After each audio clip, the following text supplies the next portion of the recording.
Assalamualaikum warahmatullahi wabarakatuh. Another day, another hadith ta karon.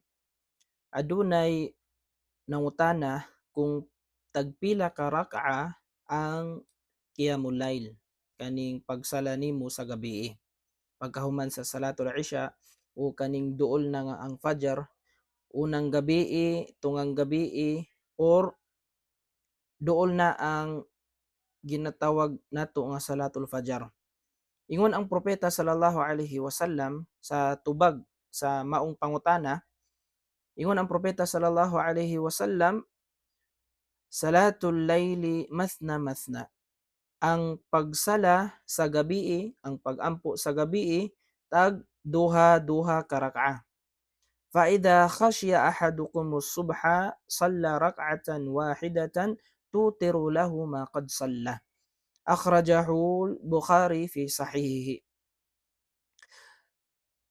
Ingon ang propeta sallallahu alaihi wasallam, kung fa idha khashiya ahadukumus subha salla rak'atan, kung siya na balaka nga moabot na ang salatul fajar, magsala siya og usa ka rak'a aron mahimong witr ang iyang mga pag-ampo. Subot pasabot mga higala igsuon, kung magsala ta og tahajjud, tag duha-duha ka rak'a. Duha ra na siya ka rak'a.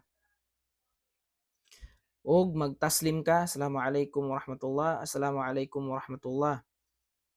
Kung ikaw nabala ka nga daghan na ka og nasala nga tahajjud na ka, pila na ka rak'a, tag duha-duha, tindog na pud ka tag duha-duha.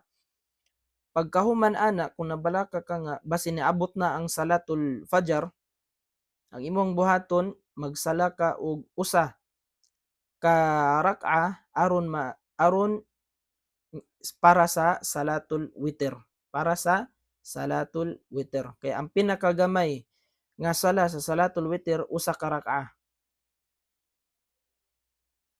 So diri na lang taman. Assalamu alaikum warahmatullahi wabarakatuh.